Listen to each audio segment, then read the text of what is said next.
जब युद्ध होता है तो सिर्फ सीमा पर गोलियां नहीं चढ़ती, सिर्फ सैनिक नहीं लड़ते, बल्कि एक और युद्ध शुरू हो जाता है सोशल मीडिया पर, जहां देश का हर नागरिक एक योद्धा बन जाता है। लेकिन अफसोस, कुछ लोग बिना सोचे, बिना समझे और बिना किसी प्रमाण के बस लिखते चले जाते हैं। हमने इतने मारे, उधर से हमला हुआ, सरकार कुछ नहीं कर रही है, युद्ध करो, शांति करो। अरे यार, कभी कभी एक पोस्ट सीमा पर तैनात जवान की जान से बड़ा खतरा बन जाती है। सवाल ये है कि क्या हम भावनाओं में बहकर देश का नुकसान तो नहीं न कर रहे हैं? याद रखिए, सोशल मीडिया कोई खेल का मैदान नहीं है, यह एक फ्रंट लाइन है। यहाँ एक गलत सूचना देश की सुरक्षा, सैनिकों की रणनीति, यहाँ तक कि कूटनीति को भी खतरे में डाल सकती है। जब युद्ध चल रहा हो तब सबसे जरूरी होता है संयम और समझ। जो दिख रहा है वही सच नहीं होता और जो सुन रहे हैं वही खबर नहीं होती। इस बात को समझना होगा और इसलिए जरा रुकिए, सोचिए, फिर लिखिए। क्या आपने जो लिखा है उसका कोई विश्वसनीय स्रोत है? क्या आपकी पोस्ट देश के मनोबल को बढ़ा रही है या गिरा रही है? क्या आपने किसी अफवाह को आगे बढ़ाकर दुश्मन को फायदा पहुंचाया?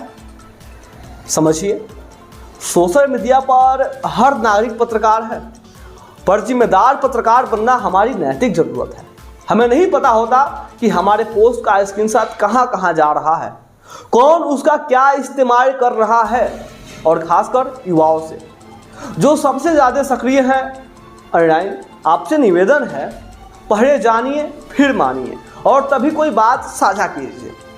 देशभक्ति का मतलब सिर्फ जय हिंद लिख देना नहीं होता, बल्कि ऐसी कोई भी चीज़ ना लिखना जो भारत की सुरक्षा नीति को नुकसान पहुंचा सके, और यही असली राष्ट्रभक्ति है।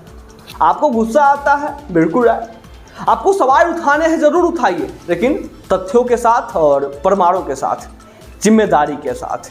क्योंकि युद्ध के समय आपकी एक पोस्ट किसी सैनिक की रणनीति उजागर कर सकती है, किसी परिवार को डर में डाल सकती है या सदमे में पहुंचा सकती है, या देश की छवि को अंतर्राष्ट्रीय मंच पे धूमिल भी कर सकती है। सोचिए, कहीं आप देश के लीडर नहीं, उसके खिलाफ अनजाने में कुछ कर तो नहीं रहे हैं? याद रखिए, भारत की ताकत सिर्फ उसकी सेना नहीं, बल्कि उसके जागरूक नागरिक भी हैं।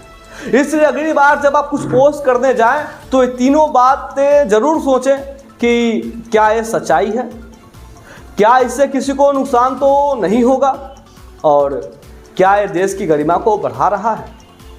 अगर हाँ तो लिखिए, अगर नहीं तो रुक जाइए।